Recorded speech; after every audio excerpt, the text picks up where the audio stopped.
Just the other day, I was driving home and the sun was going down, and I saw a beautiful sunset. And I was amazed at all the colors that were in the sunset. It was just an amazing sight. And, I think for us as human beings, there's a lot of things that can amaze us in life, although we tend to look at the world as if, okay, after a while we get used to things and they don't amaze us as much. But there's a lot of things out there that we are amazed by, and that we oftentimes go forth to seek out those things. I think of like an amusement park as being one of those things that really excites us, that really amazes us by all of the adrenaline that we can experience. Or, for me, one thing that amazes me is hearing a beautiful piece of music, um, especially choral music. For me, just to hear like the chords and the beautiful sounds that voices can make together. So, yeah, it's easy for us human beings, I think, to be amazed, or for some of us easier than others, but I wonder, what amazes God? Or can God be amazed by something? And I think we find the answer in the gospel. And particularly today's gospel gives us a great answer to that question. This is the story today of the healing of the paralytic. Jesus is in the house in Capernaum, and people are crowding around the house so that no one can get in from any which way. There's just people all around.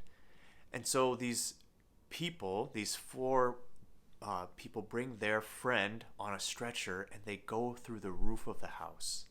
It says when Jesus saw their faith, it doesn't say that he was amazed, but he saw just how far they were willing to go.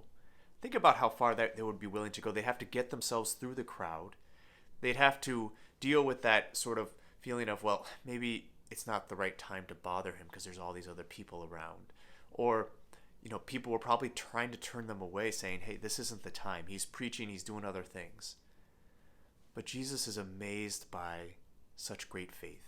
The same is true when we hear of the Roman official who comes to Jesus telling him that his servant is sick, and that he needs him to come and see him. And he knows that Jesus has the power to heal.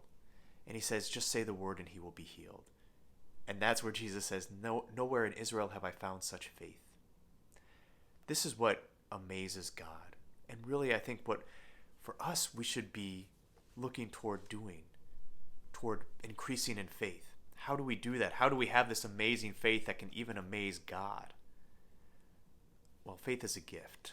So it's the weird, funny thing about it is that we have to ask God for the faith, the amazing faith, to amaze him. But he'll give us that same faith. Faith in the sacraments, in the Eucharist we see each Sunday, each day, that is truly the body and blood of Christ. And then the faith to act on those amazing things that we believe as well. This is what the Lord is amazed by. This is what the Lord wants from us. And so we ask today for the gift of amazing faith. Faith to even amaze God.